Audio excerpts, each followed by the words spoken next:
Hello and welcome to today's WIEF I Empower on Women Drive a Way Forward in Halal Economy. Now, ladies and gentlemen, let me first introduce our moderator for today. She is Amy Abdul Alim. She is a journalism, media, and communications trainer. She also writes and edits for newspapers, business and financial intelligence firm, as well as government agency. Now over to you, Amy. Thank you to Ina for that introduction.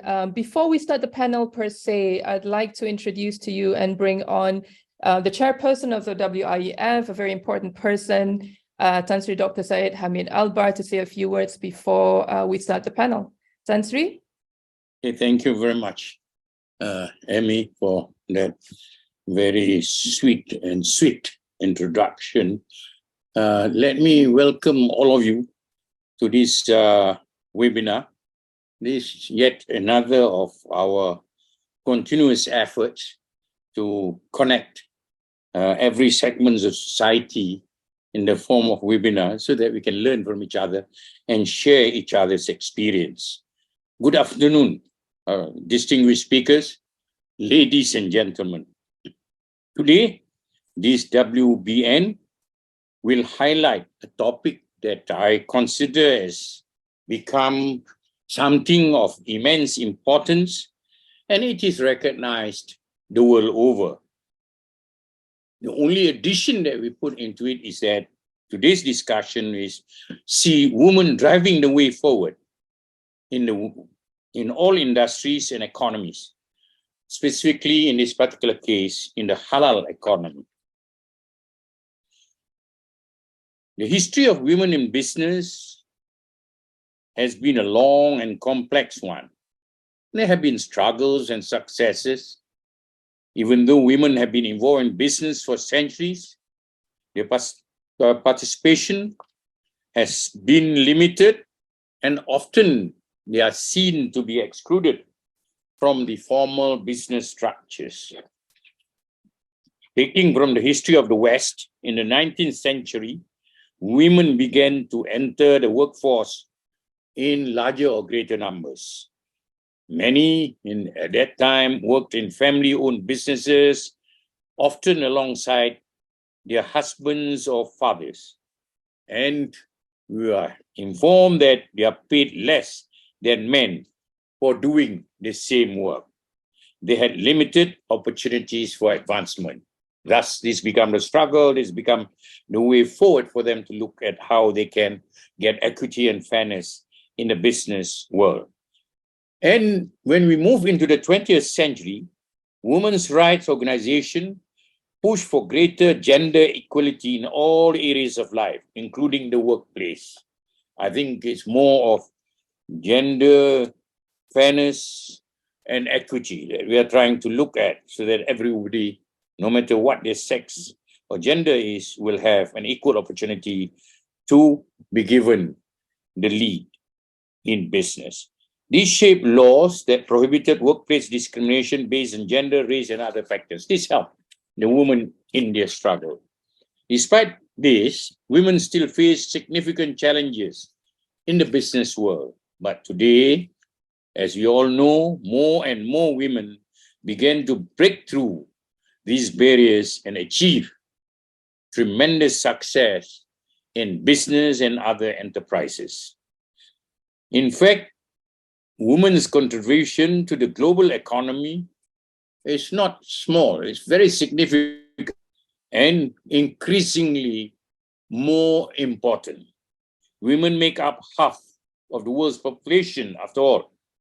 Also, an important factor that we should bear in mind as to why women are important in the business world is that they bring another perspective that is more diverse to the table. Their experiences and backgrounds may differ from those of men, and the unique insight can actually help organizations develop innovative solutions as well as approaches to challenges. Diversity, as we all know, help businesses better understand and serve customers who are also diverse in terms of their gender, race, and indeed their demands and requirements.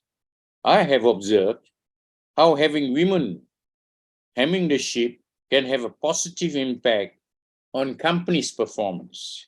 The businesses tend to be more profitable, have better employee retention rates, and are more innovative than those without women in leadership roles. I mean, you need women and men to work together. Women, I also notice, have strong communication and collaboration ability and skills, which are essential for building effective teams. All of you ladies here today serve as the role models for girls who will see successful women shaping the economy, and thus believe that they too can achieve successful careers. All human beings need icon. Women need that too. This breaks down barriers and stereotypes that traditionally prevented women from pursuing careers in usually male-dominated industries.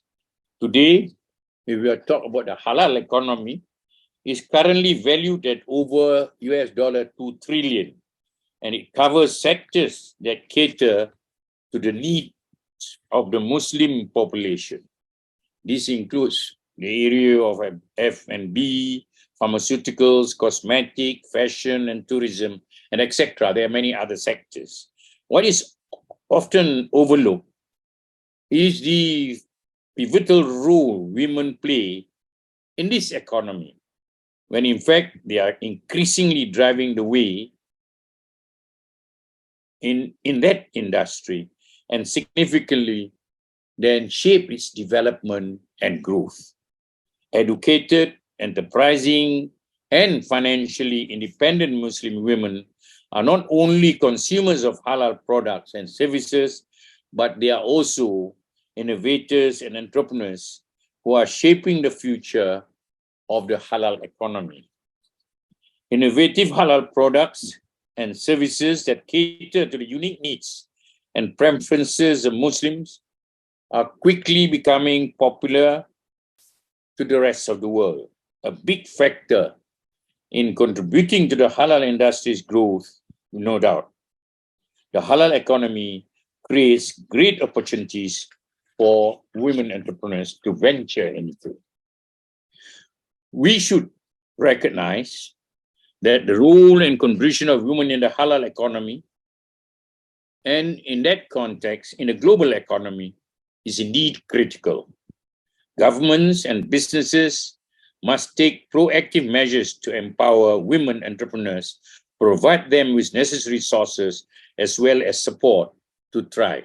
I'm glad that Malaysia is one of the countries that provide the motivation, the driving force in order to encourage women to be more involved in the halal economy.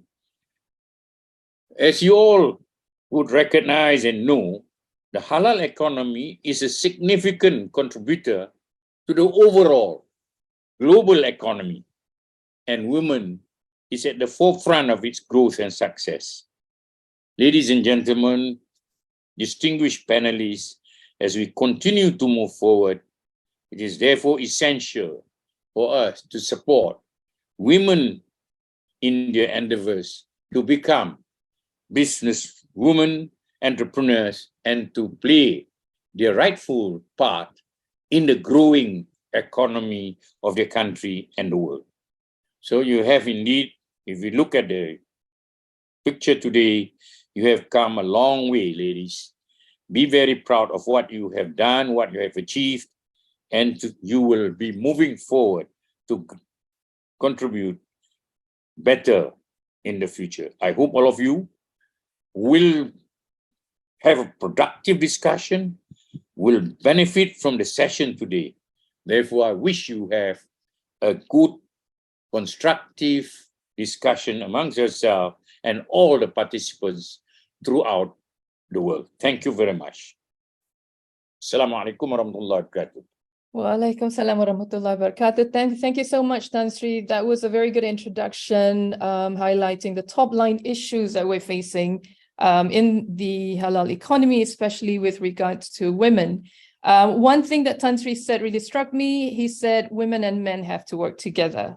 So I'm really, really pleased about this panel because on a panel talking about women driving the halal economy, we have two women who really are leaders and experts in their field, as well as a man. And for the next hour, we will be working together to lead this conversation. And what we intend to do today is to break down those top line issues that Tan Sri just spoke about, especially pertaining to those areas and those markets and geographies that these three experts know a lot about. So I'm going to quickly introduce the speakers on this panel. You would already have read their bios coming into this webinar, as well as before this webinar started. So I'm not going to read the whole long list. Suffice to say that each of them is an expert in the halal economy in their own countries. We're really, really glad that they can spend the next hour with us today. So very quickly, Dr. Barbara Ruiz Bejarano. Hi, Dr. Barbara.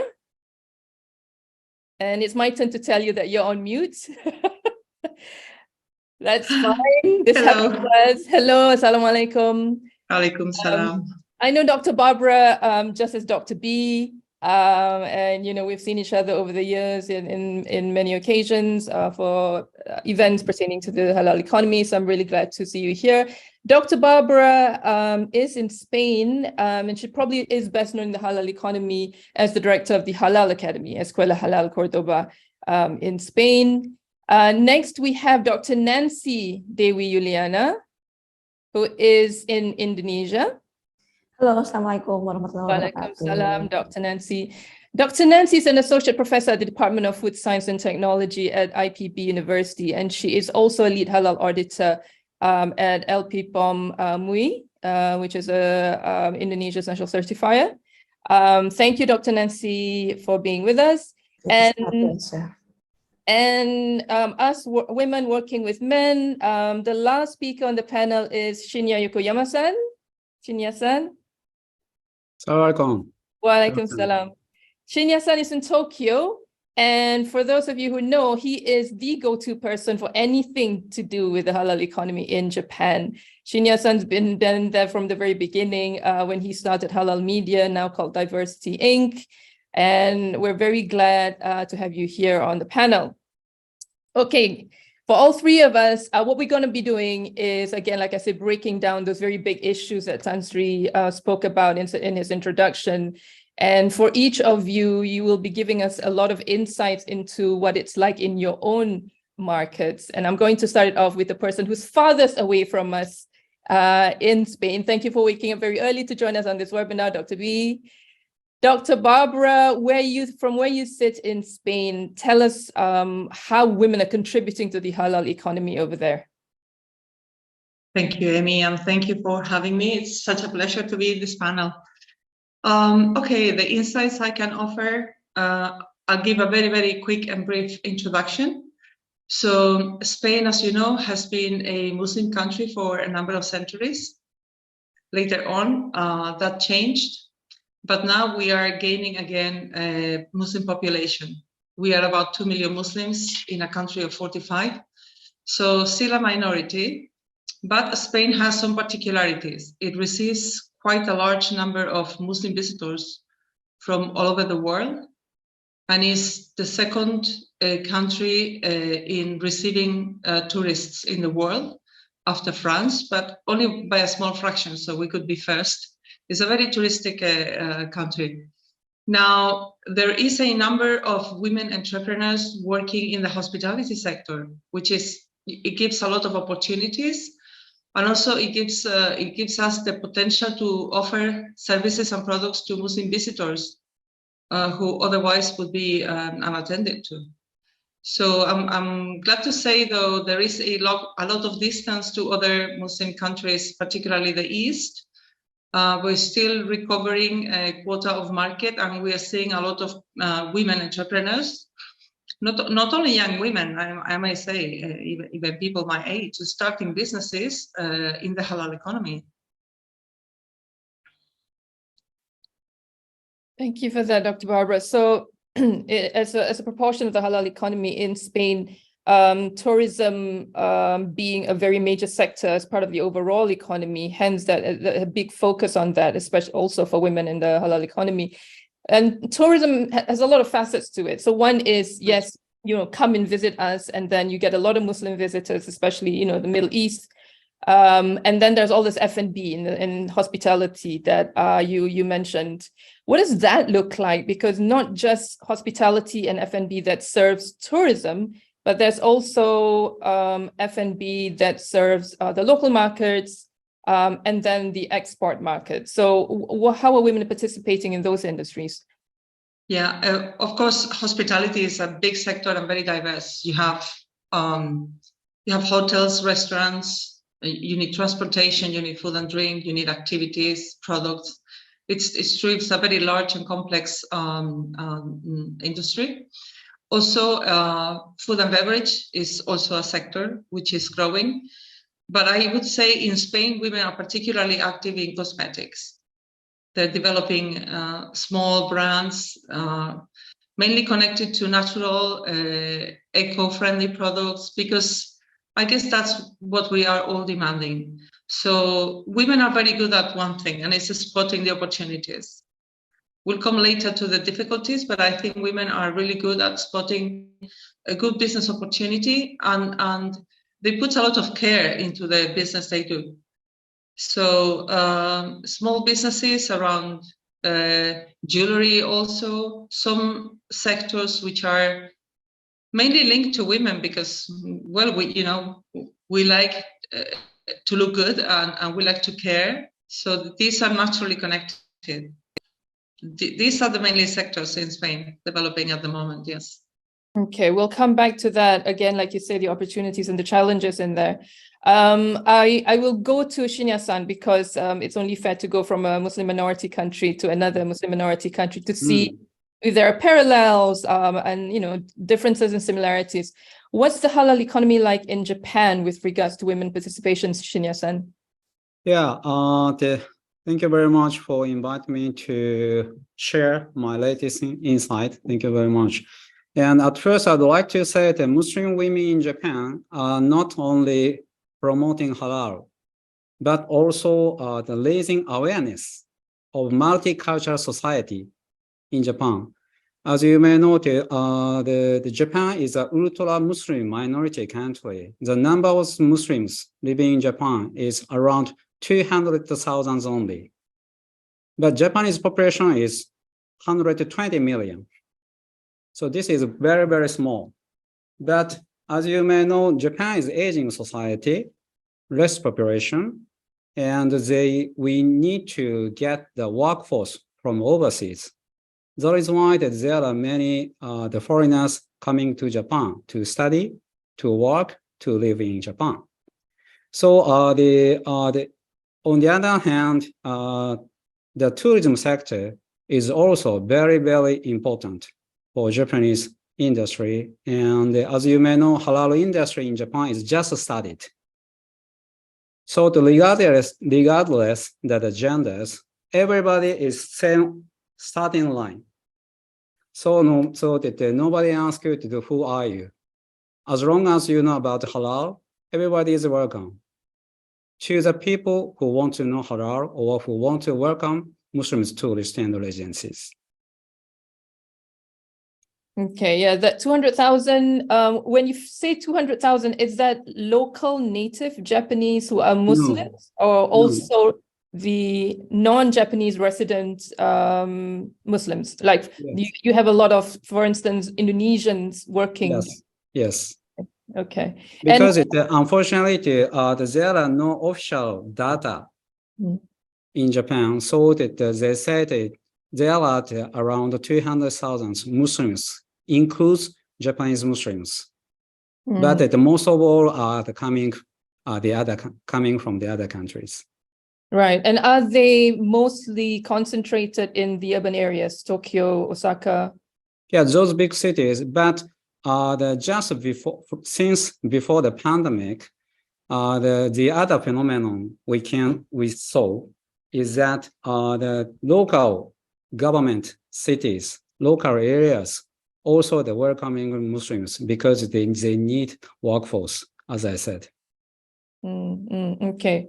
On that question, Dr. Barbara, where are the Muslims in Spain? Just to get a comparison. Yeah, well, they're scattered throughout the country, but it's true. Most of the Muslims in Spain are migrants, particularly from Al-Maghreb. We also have other communities, for example, from Pakistan. And then there's some hundreds of thousands of Spanish converts like myself. Okay. They tend to gather and concentrate in big cities where, of course, there are more opportunities to find jobs. So Madrid, Andalusia, Catalonia, but really you can find them spread all over the country. Okay. Now, just to cover that first question, going to the most populous Muslim country in the world where Dr. Nancy is sitting.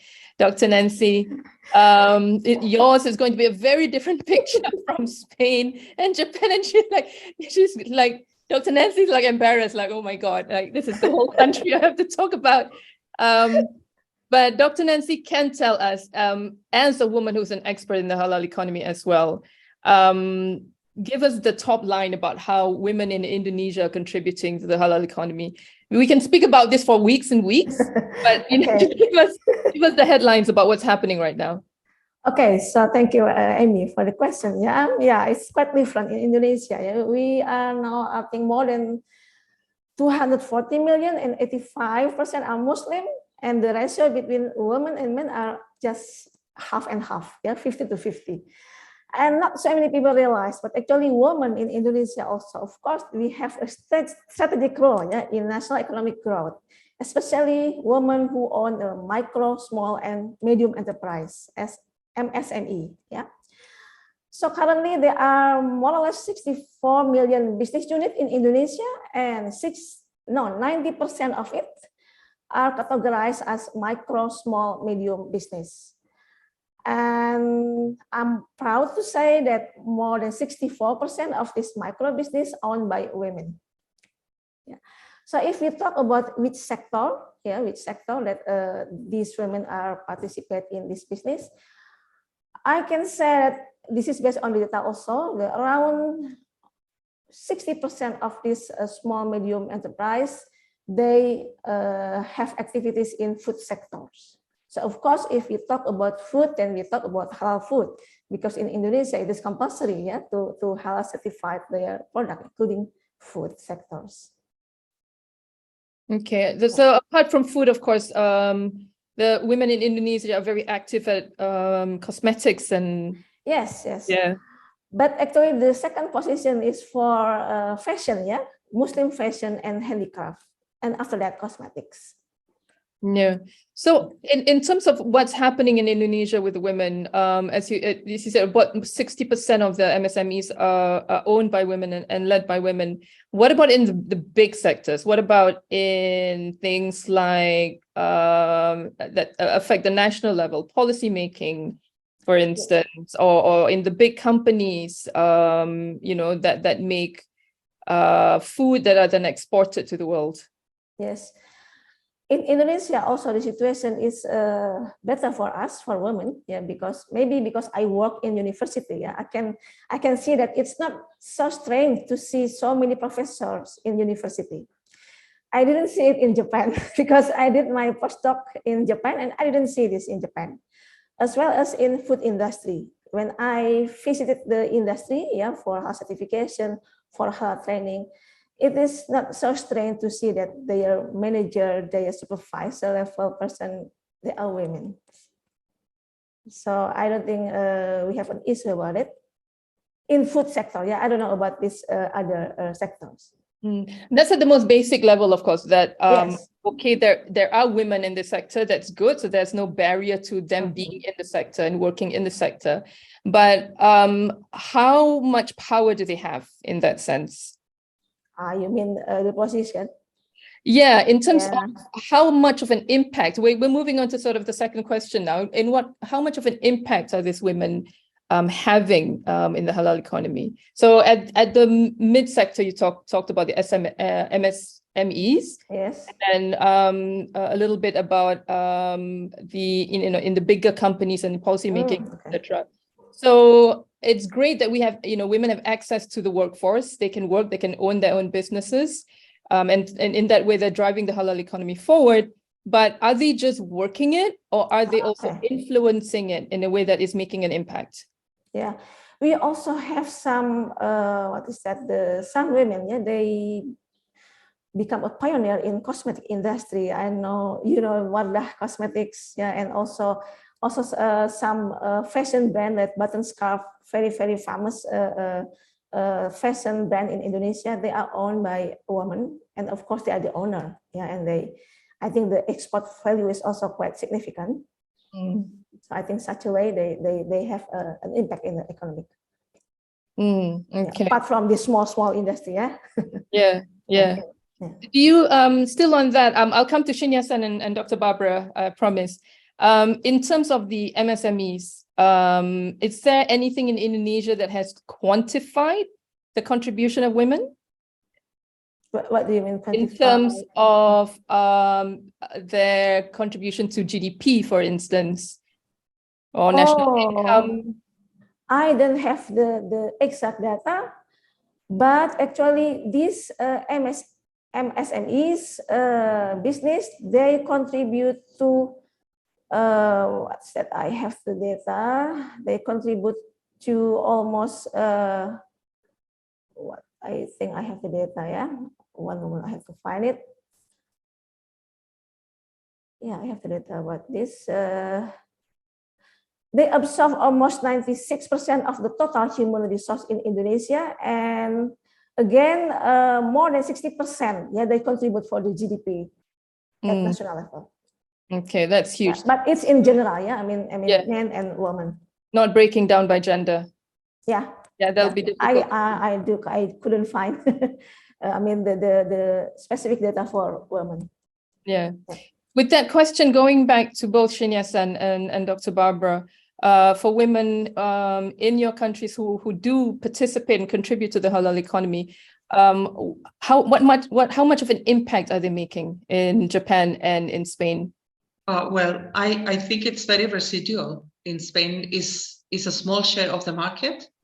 There is no breakdown in figures, so we cannot know how much specifically is the contribution of women. But I would like to say that because Muslim women are exceptional in Spain, they're not the rule, they gain so much visibility because of it. So in terms of quantity, I would say the impact is very small.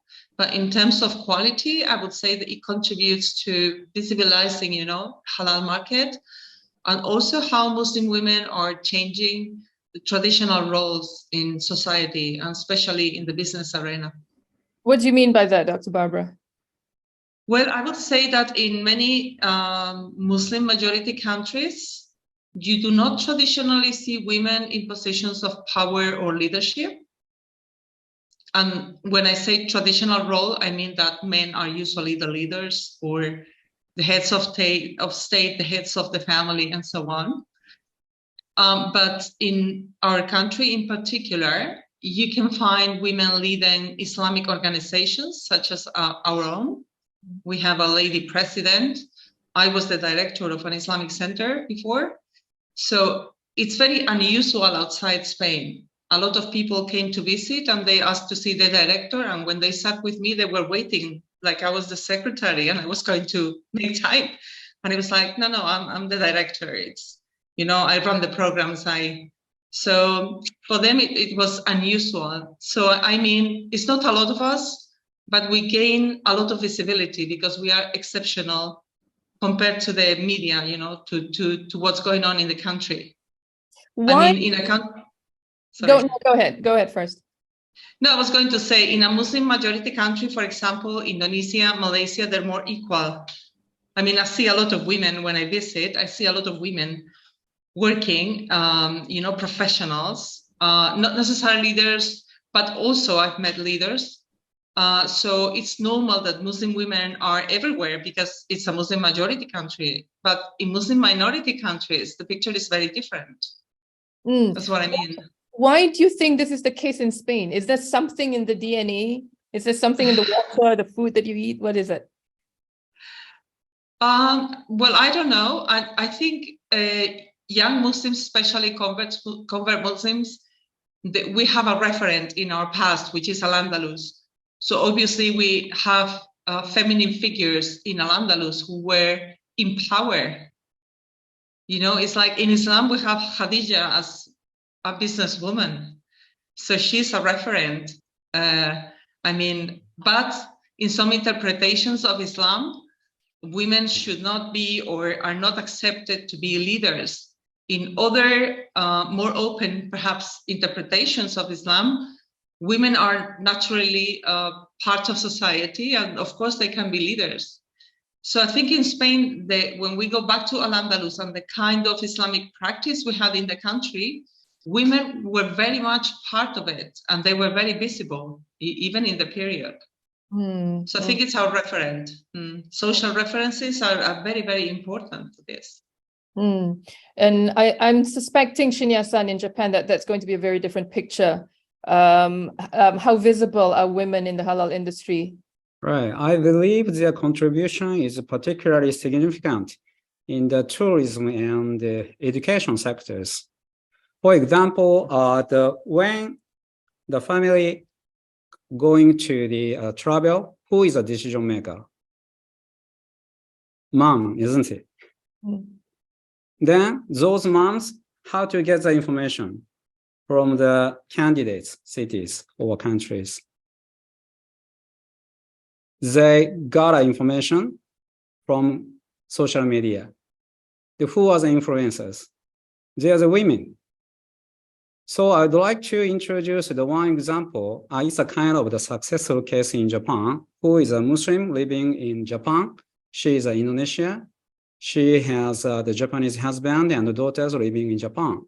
She works for a Japanese company, and at the same time, she is a micro-influencer on social media. So she is quite popular and very famous among Muslim travelers who are coming to Japan. So of course, unfortunately, we don't know how big the impact, economic impact she creates. But as you see, the small activities is generating very big effect or impact on the economy, right? Right. Yeah. Shinya-san, that's a very good example. If you want to share who that person is, you can put it in the chat for everybody so they can look it up for themselves. I think that would be very useful. Dr. Barbara, in Spain, do you have an example of someone who's like that? Well, yes, I have several. For example, in Valencia, a friend of mine, Amparo Sanchez, she started a restaurant called Balancilla, and she did a lot of research into traditional Andalusi recipes, ingredients, the benefits, and so on. So she, not only the restaurant, but she has a parallel cultural blog about Andalusi gastronomy, and I think hers is a very good example. Also, there is Aisha Fernandez. She just started a specialized communication company. For example, in Spain, we have hundreds of companies producing halal food. We are a major exporter of food. But of course, when it comes to marketing and publicity, the Muslim public is different. And they have to tailor the publicity and the messages.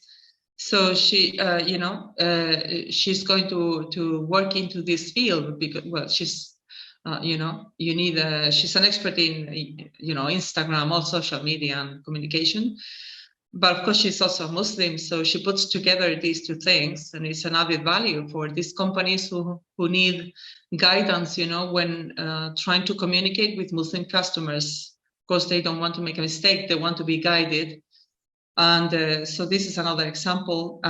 Then there's a jewelry maker here in Cordoba, Ihsan, in Melilla, which is one of our cities in the north of Africa.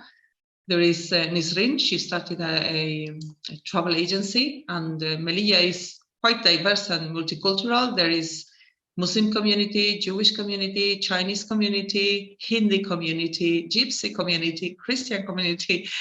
So she wants to specialize with Muslim customers. So yeah, there are many examples. Small scale, as I said before, but very visible because they are exceptional. If you can add to the chat some of those, they'll be really useful. Yeah, sure. So we can help them, become a lot more visible to the global audience. I won't give the same question to Dr. Nancy because it really doesn't pertain. She will not be able to stop talking. But Dr. Nancy, I want to take a question, a question that came in a comment that came from someone who is participating in this webinar, and it's from Aisha too in Nigeria. She says, are women popular at the forefront of governance? Because down here in Nigeria, women often face huge challenges in leadership. Scholars give fatwas as that being haram for women to be in position of leadership.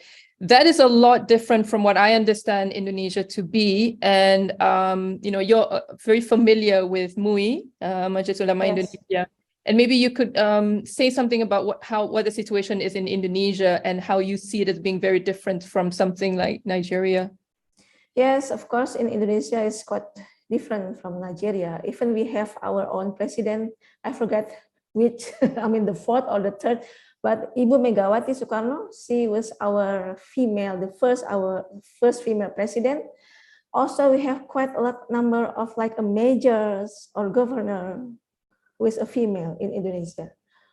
Also, some political party, the activists from the political parties, it's not so strange to see that these women activities, they quite active, to be in the House of Parliament or House of Legislative. So maybe this my luckiness to be born in Indonesia, because this situation is quite supportive for female here, even in the political sectors. What about in MUI? And because Sister Aisha too spoke about how she hears in Nigeria that it's haram for women to give fatwa. Unfortunately, I clicked off that comment, but she did say that if Sister Aisha too, if you could confirm in Nigeria what the situation is with regards to women giving fatwa. Dr. Nancy can speak to us about how that situation is in Indonesia, and is it haram for women in Indonesia to? I don't think I'm in position to say that. I don't know, because actually I'm not in MUI.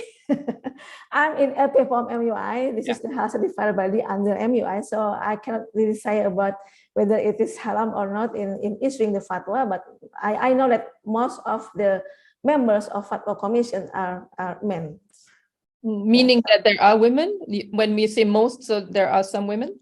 I really don't know. I cannot say something about that. But I haven't heard about fatwa which say that it is haram for women to issue the fatwa. That's a very interesting point. Thank you, Sister Aisha, for bringing that up. Because if indeed women wherever in the world cannot give fatwa on a body such as MUI, for instance, that influences halal certification, that severely limits the participation and contribution of women in the halal economy. Someone in the chat said, Sister Amiria Ahmad Hashim Hawari says that, I'm assuming that you're a woman, correct me if I'm wrong, that they are proud to share that Muslim women in halal here in Malaysia are very huge. First in history of Malaysia that we have women Muslim as Director General of JAKIM. So indeed, Malaysia's always been at the forefront, women leading a lot of big government agencies as well. But that's something to know. And if anyone participating in this webinar has any information about that, about women on fatwa committees, especially for halal and halal certification, that will really help us understand the situation a lot. Amaria says, yes, I'm a proud woman in halal industry, been in the industry for the past 15 years. Thank you for your contribution. Yeah, we have now reached that part where we do talk about the challenges. We've just spoken on very briefly about a big one, that potentially if women cannot be part of a fatwa committee, then there is no women's perspective in terms of halal certification. Dr. Barbara has a lot of background and expertise in halal certification in Spain. Dr. Barbara, can you speak to what that situation is like where you are? Yeah, well, the situation is complicated, I have to say. Yeah, and okay, halal certification is a necessary thing in our days because food technology makes food production complicated, and it's true we need to know exactly what goes in for our health and for our faith. Having said that, halal certification frameworks in Muslim majority countries, who are also producers but mainly importers in some cases, it's growing more and more complicated. And this is due to political decisions. For example, the accreditation system for a halal certification body to operate, they need to have an office in the country where they want to operate, and then they need to get recognition or accreditation from the multiple destination countries. So for example, for a company like the Halal Institute in Spain, you need to be recognized by JAKIM, accredited by Saudi Arabia, Emirates, Turkey, Indonesia, Singapore, and so on. And some of these accreditations or recognitions cost a lot of money. You have to bring in the auditors. They want first class hotels. They want business flights. They want, so every time a country decides to have their own accreditation system and not to work in harmony with the others, it costs money. So it's becoming more and more difficult for exporting countries, right? So that's one thing. Second, OIC has CEMIC as a Standards and Metrology Institute, which should work together with all OIC countries. And in fact, CEMIC halal standard works now in about 20 countries, but still there are the other countries that will not cooperate or work together in this scheme to harmonize standards. So you still have national standards in a number of other countries. Mm. So instead of going towards a one single standard or 2 or 3 different standards that reflect, Islamic diversity, which is quite natural, I would say, the certification scheme is getting more and more complicated, more and more expensive. So that would mean it's becoming a trade barrier. It's not, some countries are not making it easier, making it more difficult, not to speak of other things which are quite un-Islamic, and we've known in the past and in the present, right? So the legal or regulatory framework is getting more and more difficult, not to speak about all the challenges for an entrepreneur. And I think the OIC should become more serious about making this, halal market more accessible from one country to the other. And there are a number of issues in halal certification. It's getting more and more complicated. So we should flag this as a problem that's going to stop a lot of entrepreneurs in the future, because they will simply not be able to afford the amount of accreditations. It's not only the money, we're talking tens of thousands of hundreds of thousands. Right. We're talking about the time, also the knowledge.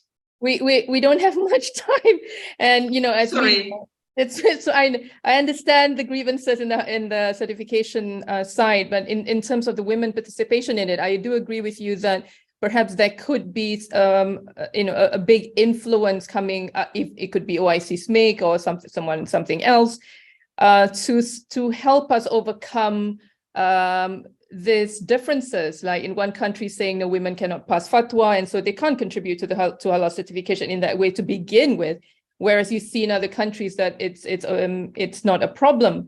That's a very important point. I want to ask the question from Linda, a quite interesting question, and this is especially for Shinyasan and Dr. Barbara.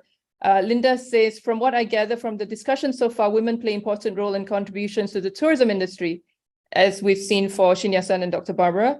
For the past 3 years of pandemic, and what and how do the women overcome the difficulties and challenges in these periods of time? Shinyasan, maybe we'll start with you in Japan.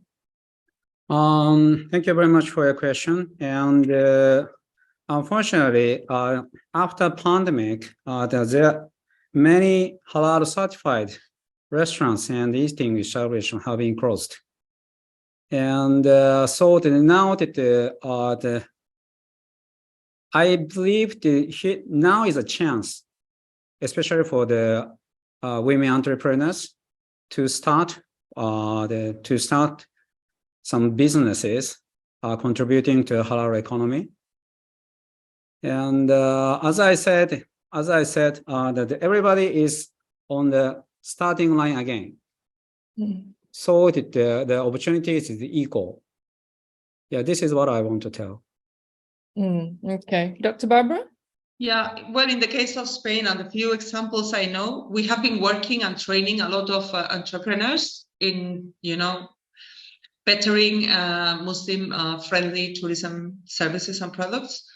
So during the pandemic, they mainly focused on training themselves, for example, in digital technologies, because a lot of entrepreneurs, you know how it is, you need to be the accountant of the company, the publicist of the company, the director of the company, the technician of the company, and so on. You need to do a lot of roles. So they took the opportunity to train themselves. And I think some of the projects I have seen in enhancing their digital presence, for example, have been very good. So they gave them time to explore other ideas and, improve their services and also to build up better digital platforms. Okay, thank you for that. And thank you, Linda, for asking that. I also want to open that to Dr. Nancy, because where over 60% of all the MSMEs are owned by women, overall, the economy was affected by the pandemic. What was the situation like for the women? Yeah. Is it the same like in Spain? They took the opportunity to learn digital skills, etc.? Yes. So surprisingly, in Indonesia, during the COVID-19 crisis, so these small business, they are more able to survive compared to the bigger companies. This is very surprising. And from this number, there are more companies owned by women who can survive through this crisis. Similar phenomena was also observed in the past, because we also have had the economic crisis in 1998. Also, we had a crisis in somewhere in 2008. It's a global economic crisis. The similar phenomenon is also seen that this micro business and also owned by women, they are more able to survive. And one of the trick why they survive, because they start to learn digitalization things for marketing. So even though it is less than half of these SMEs, that they use digital things for marketing, but actually this digitalization play an important role in their high survival rate during the pandemic. Even though also these women entrepreneurs, they have also something like problem, because when they use e-commerce platform, they have to increase the price. According to the data in the internet, it can be up to 20% of the selling price. So actually, this is their problem when they have to introduce to the digital things. So if we can just suppress this fee, then it will be very helpful for them. Okay, so from all of these three countries, we see that there's a shift to digitalization, which we have seen, of course, globally. And presumably, maybe that's a webinar for another time. We'll see how these people have been successful and moved their businesses forward after the pandemic.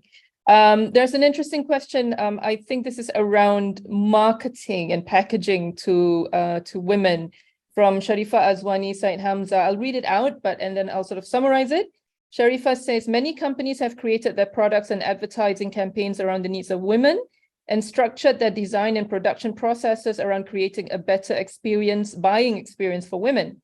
Variables such as color, packaging, compactness, price, accessibility, and overall value area being modified and perfected solely on the advice and needs of the female customer. Sharifa wants to know, has the halal industry overlooked this element of the market and key demographic in terms of the marketing, the packaging of products and services? Who wants to go? Dr. Barbara, go. I can go. Well, one thing is true, well spotted. Women are major decision-making when it comes to consumption for the family and for themselves. So, yeah, it's right that if they make the decisions, obviously they're seducing them as customers. It's very important. So, and it's true, different aesthetics applied to men and women. The problem here, and there was another question in this line, is that it is very difficult to obtain the data. It's very difficult to analyze how many of these SMEs are actually run by women, who is the decision maker in the company, who is the publicist for this product. It's very difficult to get this information. So to give quantitative data about the exact role of women, it's very complicated. But it's true that there is more and more involvement that you can see you can see the changes. Maybe I cannot quantify it, but you can see the quality of the changes. Dr. Nancy, in terms of the halal industry and this packaging for the women, if you look at skincare products, cosmetics products, I think that's a very clear part. Those are targeted at women. Like the products that are targeted at women, the packaging and everything will be there. But what about other things like food, for instance? The woman, who goes out to the markets, who goes to the supermarkets, who goes to the grocery stores to do all the weekly groceries and buys all the food. Do you see that happening in the halal industry? Yes, of course. One of the functions of the packaging to attract the buyer to consider to buy the product. And of course, this is important, but I want to make a statement from the other side. Yes, please. from this woman entrepreneur. Yeah, a lot of them, they have technical problems. Yeah, because they have to choose the correct packaging, not only in the term of attractive, but also they have to choose the correct packaging which fits with the character of the products, right? So then the shelf life of the product can be preserved, etc. And there is no leaching out from the packaging to the product. And also this packaging in terms of halal, they have to choose the halal packaging, because now packaging also become the commodity which has to be certified by BPJS in Indonesia. But there is a lot of problem, especially when they want to develop their product. They want to change, for instance, now they have a liquid products, and then they want to to develop another new product, which a different type of like a powdered product. Then they need to choose exactly different packaging things which can have the same function with this different type of product. So in this woman entrepreneur, in this SMS scale, they have this technical problem, which we also, because I'm a food technologist, sorry from this outside of the topic, but we also need to help them to decide what kind of packaging which is not only attractive but also suitable for their product's character. Right. For the sake of food safety also. Yeah, because in an era where economically it's very challenging, and you have to prioritize your resources. So the first priority has to be what will be the right way to do it. So safety, etc. And then best practices for other things like marketing and advertising, something you don't have the money or the time to look into, especially for the MSMEs. Is there help for them in Indonesia? Yes. Because currently we have a lot of associations which members are these SMEs, so they discuss a lot of things, technical problem that they made during the business, including this packaging become a very important issue there. Beside other things like how to choose the proper technologies when they want to change their product type, how to choose a proper food additive, food ingredients, and also the halal ones, of course. It is a complex process, and so I want to open that also to Shinya-san before we get like the last 10 minutes. In terms of Japan and Japanese goods, very well known for very good design and packaging. In terms of the halal industry, are we missing out on something? All right, thank you very much. Let me talk about the case of the SMEs who wants to penetrate the Japanese market. Okay, because I have a lot of opportunities to give advices to those SMEs. Whenever I was asked the strategies to penetrate the Japanese market, I say, which you want to sell, halal or your product? It means many SMEs who wants to penetrate Japanese market, they want to say, this is halal certified. My product is halal. Okay, but who are your consumers? Japanese, who are not familiar to Islam and halal yet. So if you say my product is halal certified so strongly, or your logo mark is too big, Japanese consumer may feel, oh, this product is not for me, right? So that is why my question is, which you want to sell, halal or your product? If you want to promote your product, you should think about consumer first. Who are they? What are their concerns? What are their difficulties? What are their merit from your product? Very simple. Yeah, does in terms of the gender focus, when you look at something generic like food packaging in Japan, is there a different way that they would sell to men and women? Little bit different, especially the colors. Because the Japanese women, as you may know, they like a kawaii color, pretty. Like my pink. Yeah, that's right. Yeah. Right. So the coloring is very, very important to attract Japanese consumers, I think. Okay. If anyone listening and trying to get into the Japanese market, you might want to contact Shinya-san, who'll give you a lot of advice, but you have to pay for his consultation. I want to take one question and then we'll open it up for your last comments, because that hour went by really, really quickly. This is from Hanani Hamidu from the Comoros Islands. She's currently studying in Malaysia. She asks, someone from a small country like the Comoros Islands, how can we learn from the experiences and best practices of Spain, Indonesia, and Japan in promoting women's leadership and involvement in the halal market? Are there any specific areas of strategies that can be implemented in Comoros? I don't know if any of you are very familiar with the Comoros Islands, that you want to tackle this for Hanani. Well, I'm not familiar, have a general knowledge about it, of the east coast of Africa, if I'm not mistaken. But I know more about exchanging experiences. I think there is an opportunity here for Muslim majority countries or OIC countries to work with non-OIC countries, because Muslims are now all over the world. It's no longer a country thing, you know, it's population move. We travel all the time, we relocate. So what I think is that we should be looking at some sponsorship or some programs to get together, visit each other, exchange the information and do a follow-up. I sometimes feel that the programs now offered to get information and start projects are too short. We should be doing longer programs, and also we need to do follow-up and get to some developments, get some results.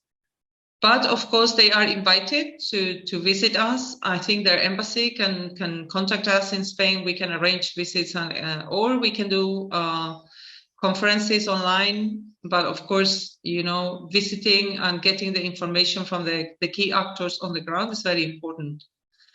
So I think that's one point that we should be looking at. I like that idea. And also, you know, organizations like the WIEF, they have various programs like that. And as I understand it, WIEF, the forum is in Abu Dhabi in 2024, early next year. So there are a lot of these opportunities now, especially now that we're sort of back to normal and we can meet in person. So yeah, for people from WIEF listening in, that's Dr. Barbara's suggestion, and I'm sure they're taking notes. Dr. Nancy and Shinya-san, anything to say to Sister Hanani about what the Comoros Islands can learn from Indonesia firstly? Okay, so Sister Hanani, yeah. So I still don't know the situation in Comoros Island, but what I can suggest, so if you have somebody in Comoros Island, a woman of course, who has a lot of big influence there. I don't know, maybe she is a businesswoman or somebody who's doing a lot in education things. So you can try to approach her and you can just collaborate with her to conduct something like mentoring or training, especially for women. By also, then you can also apply some funding from like Dr. B already explained. I think you can do that way. I think that's good advice. About Shinyasan. Yeah, I believe that there are many females surrounding you are quite active. So please try to connect with them digitally first. And of course, here you are with us under the WIEF the event, so that you could try to communicate with the participants, other participants, even through the LinkedIn. Maybe you can use it. Okay, all the best to you. Yeah, I want to end it off with our very last questions, which is really quite important. And it is about what you feel are good solutions that can enable more meaningful women participation and contribution to the halal economy. And this is really top line, or anything specific that you have seen that works where you are, that you believe then that other countries and other markets could learn from. I'm going to start with Shinyasan. If we talk about the Japan, as I mentioned, Japan is still on the way to learn about the halal and Islam. So that you have many things to teach to Japan. So that of course, Japan is quite a big economic country in the world, but please remember that Japan is still on the way to learn about global. Thank you very much. Surely, Shinyasan, that there's something that there are solutions within the halal economy that are native to Japan, coming out of Japan, that you believe has worked for Japan and maybe can also work in other countries?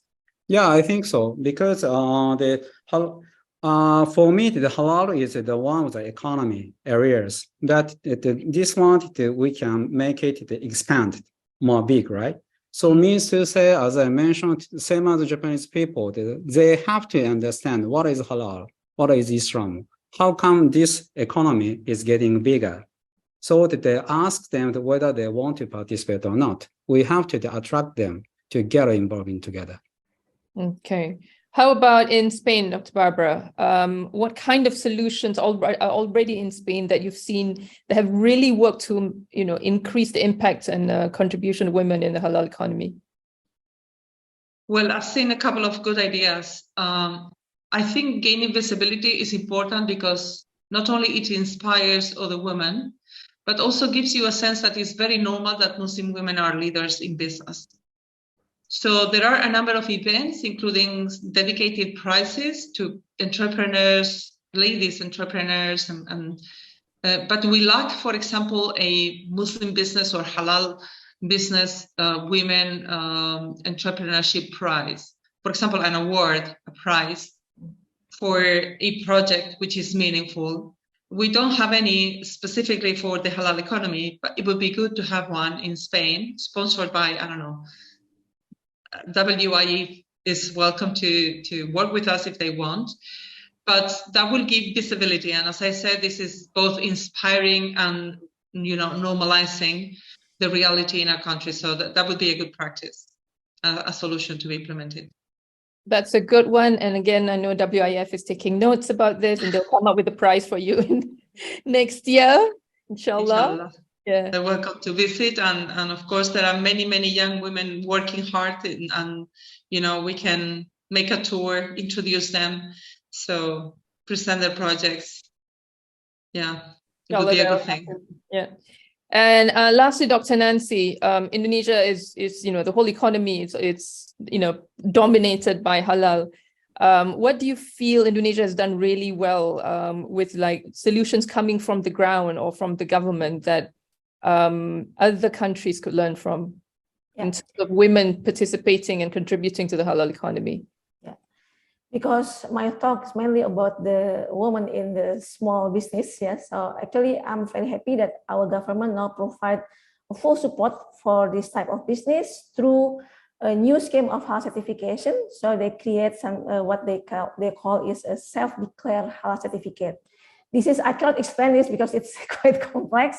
We have a time limitation, but basically this is a special scheme for this small industry to get halal certificate, which is much simple and cheaper compared to the big industries. And even occasionally, they offer free of charge health certification through this scheme by collaboration by different stakeholders. And other thing I want to highlight is special for this woman entrepreneur in small business. So of course, yeah, they need help in the form of money or loan, capital loan, yeah. But most of them hesitate to take it because maybe they are not the main person who get an income in the family, so they are afraid that, oh, I cannot pay the installment by my own money. I don't want to ask for money from my husband. But I think if, I don't know, maybe WIEF can arrange something like special funding assistance special for this woman who need a capital loan in a very soft and very easy scheme. I think that's it. Yeah. I mean, Indonesia has a lot of sort of financial literacy and financial education programs. And there are a lot of indexes for financial literacy, not just for the conventional finance, but also for Islamic finance. So you already have quite a strong base to work on with regards the level of knowledge for different financial aspects. So you can start from somewhere at least, yeah. Yes, but still, we talk about these small industries. This is from their side, not from the financial institution side. They are too hesitant to take the loan. There are, of course, some schemes to help this woman entrepreneur, but this is come from their side because they are very afraid to take the loan because afraid of not supported by the husband, and also because they don't want to disturb the financial situation of the family because they have to pay for the installment. That's that kind of problems. Yeah, that happens in a lot of countries, of course, and in Indonesia, across more than 1,000 islands in archipelagos. Yes. It's a very complex issue because things have to start on the ground for people to really be able to understand in little villages, and it cannot be just coming down from Jakarta. Yes, it's a very complex solution to all of these many issues. WIEF's chairperson, Tan Sri Dr. Said Ahmed Albar, says that we should organize a roundtable to discuss on this subject. WIEF can collaborate with other agencies to do this. Tan Sri didn't say which subject. We talked about quite a lot. The last one was about financial education and literacy. And then Dr. Barbara brought up the sharing sessions, networking, etc. So we look forward to hear from WIEF, Tan Sri, about these many roundtables that will be organized to discuss the various things that we have spoken about. Thank you for that, Tan Sri.